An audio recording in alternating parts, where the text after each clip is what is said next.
everyone. As we think about implementing interventions to improve students' skills in language arts and mathematics, one of the questions that often comes up is surrounding behavior. How do we support students' engagement and participation and pro-social behaviors that allow them access to the curriculum? If a student's having difficulty with self-regulation or executive functioning or other behaviors, then accessing the curriculum is not possible. And so today I'd like to leave you with strategies for supporting positive behaviors and how we can do that based on the evidence in the literature. If we think about behaviors that we would like to increase or decrease with our students, we first have to identify the function of the behavior before we can design an intervention in order to support the behavior that we want to see. First, a student could be behaving in a certain way in order to obtain something that he or she wants, to get an activity or get an item that he or she would like to have. Second, a student may behave in a certain way to avoid something or to escape something.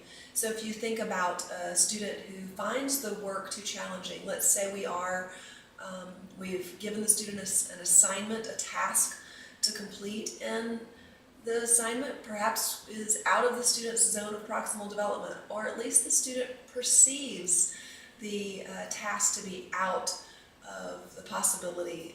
It's not possible for me to do this. So a student might behave disruptively.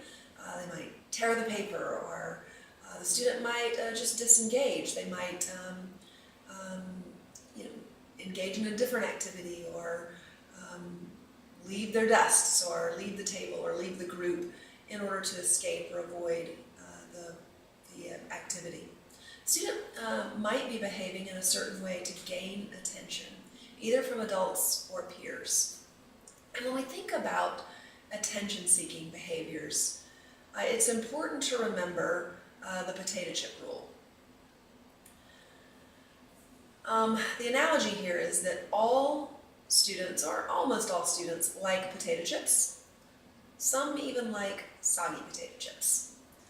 And related to attention, some students, all students like attention, they like praise, or almost all students do.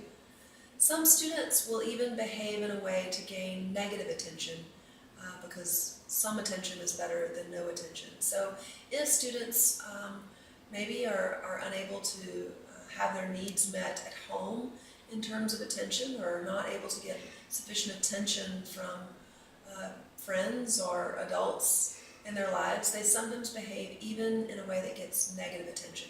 So even if a student is getting in trouble in class, if it makes peers laugh, or even sometimes just the attention, even though it's being drawn to something negative, can be what students are seeking. So we'll talk about what to do about that. What do you do when you have a student who's in a pattern of seeking a behavior or seeking attention through negative behaviors? Fourth, the student may be using behavior to communicate. So for students in particular who have difficulty communicating, either because of a language acquisition difficulty or because of a developmental delay or disability, they may begin using behavior to communicate instead of words. And sometimes these behaviors are effective and good, and sometimes the behaviors are disruptive to the student's ability to access the curriculum.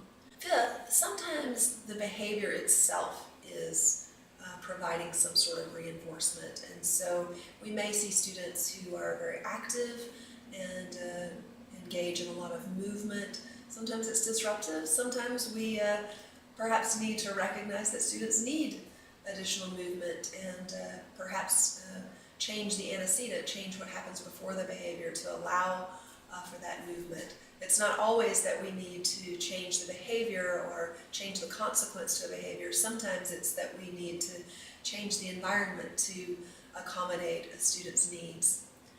Finally, a student may be engaging in a behavior to have control or have power. Some of our students do feel powerless. They don't feel particularly effective academically. They may be living in homes that do not allow them to have choice or power, and so sometimes students will engage in behavior in order to have a sense of power or control. And we shouldn't necessarily see this as a negative, but rather an opportunity for us to create space for a student to have control, power, through appropriate choice making. As we think about how to support students' behavior, we first need to get the language on the same page. A lot of people use words like negative reinforcement to mean a punishment. It's used as like a nice word, as a gentle word to mean punishment, and that's not what it means at all. When we think of reinforcement is anything we do that increases a behavior. That's all it means. And punishment, even though in sort of popular language has been determined to mean something negative, it just means to decrease a behavior. So anytime we're decreasing a behavior, that is the interventions we put in place are punishing. They're decreasing the behavior. That's all it means. Positive is when we add something, and negative is when we take something away. So what I'd like for you to do is pause the video and try to think of an example of each of these. A positive reinforcement is when we add something to increase a behavior. See if you can think of an example of adding something to increase a behavior. And when you have an answer, come back. All right, so adding something to increase a behavior, if we're adding praise for a student who has behaved in a way that we want to increase or we want to maintain, that's a positive reinforcement. Sometimes I see teachers use token economies. They will give students tokens sort of randomly as they catch students being good or catch them doing something that is engaging and allowing them to access the curriculum fully. That's a positive reinforcement. All right, next I'd like for you to think of a positive punishment. We add something to decrease a behavior. Pause the video and see if you can think of an example of a positive punishment.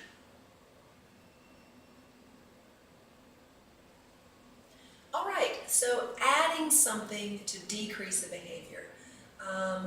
And certainly we want to focus on positive reinforcement, negative reinforcement, and negative punishments more than we want to with positive punishments.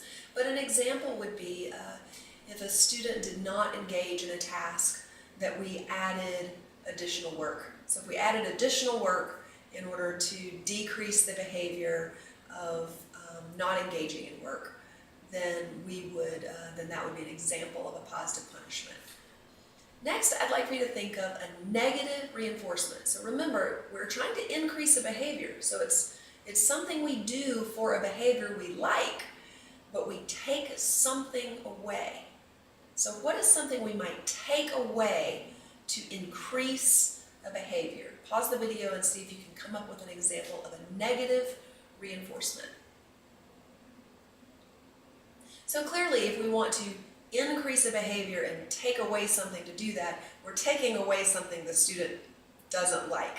So it may be, I know at my daughter's school, sometimes they will reinforce students' behavior by taking away the dress code. They have a strict dress code, and so sometimes when students have behaved in a way that they really want to celebrate and encourage, they'll take away the dress code. Similarly, you may have students who are incredibly engaged and worked really hard, persisted at a high level, and really met that criteria for the day. You may take away homework or take away a task in order to increase that engagement behavior. And finally, we have negative punishment, where we take away something to decrease a behavior. And so I think you're probably getting the hang of this by now. So we're taking away something that the student likes in order to decrease a behavior. Okay, so do you have your answer?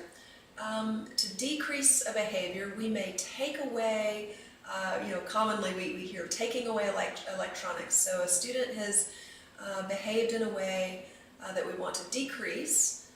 Perhaps the student has been disrespectful in some way or disruptive in some way. We would like to decrease that behavior. And so we may take away the student's technology for 6 hours or a day, depending on the age of the student. So that would be an example of taking away something to decrease a behavior. By and large, we want to be focusing on reinforcements. How do we encourage and support positive behaviors? But it is important that we have the language of reinforcements, punishments, positive and negative. Next, what I'd like to do is leave you with some strategies that you may include in your intervention plans as you're deciding how to support behaviors that provide students with access to the curriculum.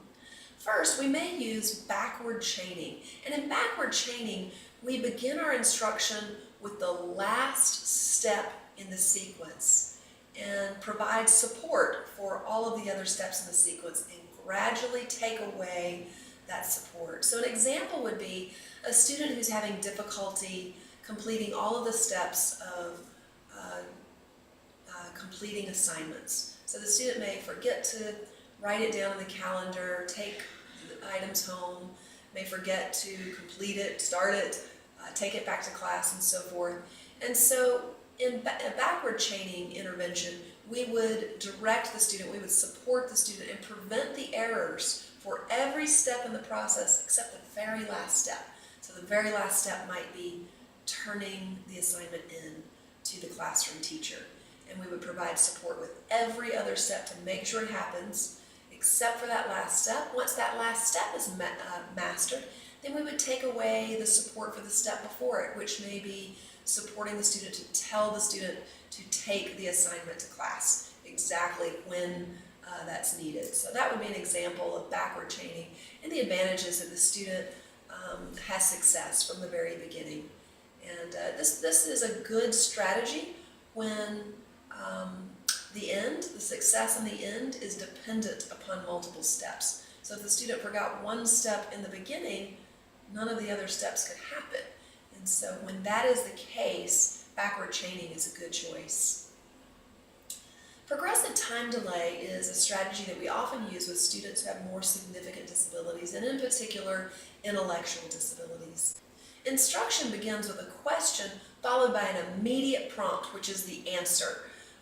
And this would be an example of a 0-second time delay. So after some success with this 0-second time delay, you start seeing the student anticipate the answer as you're giving it or before you're giving it. Then you move the delay to a greater interval. So we may increase the delay to a 5-second interval or a 3-second interval, depending on the progress of the student, and then we gradually increase that until the student is successful all of the time before the prompt. So we may be teaching a student sight words. This would be a really appropriate way to teach a student who has intellectual disabilities sight words, or students with any developmental delay or disability, but particularly for those students who have intellectual disability. Or we may be teaching a student math facts. And this is a great way to teach math facts, is by using progressive time delay. Continuous reinforcement is when we apply a reinforcement to a behavior we want to increase every single time we see it. This is useful when you have perhaps a complicated context where the student is really in a pattern of some negative behaviors and you're wanting the student to acquire a new behavior. So during initial skill acquisition and when attempting to increase motivation of the student, we may apply that reinforcement every single time we see the skill or behavior. A differential reinforcement of other behaviors procedure is when we give reinforcement to anything other than the behavior that we're wanting to get rid of. So we're wanting to decrease disruptive behavior. So an example might be perhaps a student who is using negative behaviors to seek attention. And the student is doing this in a disruptive way that gains the attention, even though it's negative attention from the teacher, it's gaining attention. And so a procedure, we would be combining Extinction with DRO. We would ignore the disruptive behavior, but apply reinforcement to other behaviors. So when we see the student engaging in non-disruptive ways, we can reinforce the student with whatever is reinforcing to that student. I should mention that reinforcements are not universal. Something that's reinforcing to one student may not be reinforcing to another student. We have to figure out what the student's preferences and reinforcers are. Dialogic reading is a strategy that we can use to increase students' engagement with text. And the way that we use dialogic reading is that we pause, we embed prompts and questions. We have dialogue about the text while we read with the student. This, of course, builds comprehension skills, but it also does support the behavior of being mindful, the behavior of engaging with the text and having this internal dialogue. So the external dialogue between the teacher and the student promotes the behavior of engagement and having internal dialogue that then serves to promote comprehension. Expansions are ways that we can increase a student's vocabulary and increase a student's language skills. And the way that we do this is we take a student's language, we repeat that language, but then we add to it. So we add additional words, we add additional language to help build the student's vocabulary and help the student engage in thinking about new ways to use language. Extinction is a process that we use to get rid of a behavior that we don't want to see any longer. In Extinction, we remove whatever is reinforcing or maintaining this behavior without adding any punishment. Extinction often works slowly, and you know that it's working if the behavior gets worse in the beginning. And so a lot of times parents and teachers may give up. They may start to use Extinction, they feel like it's the right strategy to use, but they give up because they feel like it's not working. And the important thing to remember about Extinction is that it is working if it gets worse in the beginning.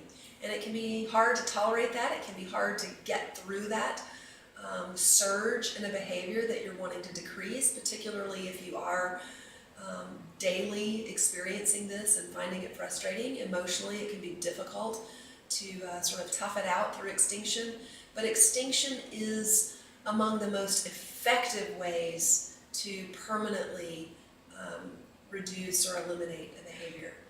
Intermittent reinforcement is among the most powerful reinforcement schedules we have available to us. There's a reason there's a roulette wheel here, and that's because those who gamble are counting on intermittent reinforcement. You don't know when it's going to happen, but every now and then the behavior is reinforced. And so sometimes we may start with a continuous schedule of reinforcement and fade that to an intermittent schedule of reinforcement, where every now and then we give the student reinforcement for the behavior. Limited choice making is a powerful way that we can engage students and help mediate some of the behaviors that we may see. Sometimes students who are engaging in behaviors because they want to feel power, so that last example of a function of a behavior of the student needing to feel powerful can be remedied via limited choice making. And so we're not giving unlimited choices, but we are giving limited choices that we find are acceptable.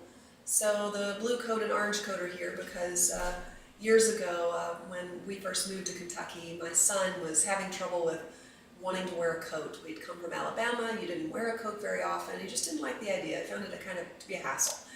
And he was very young when this happened, and I found that he even although he found it to be a hassle, that just having the ability to make choices is powerful and it's engaging. And so I began asking, do you want to wear your orange coat today or your blue coat today? And he responded very well, I want to wear my orange coat. And so he was able to have power and able to have control over that within the limits that I set. And so we sort of trick students into feeling that they have a choice when really their choices are limited. But just the act of giving choice is really powerful.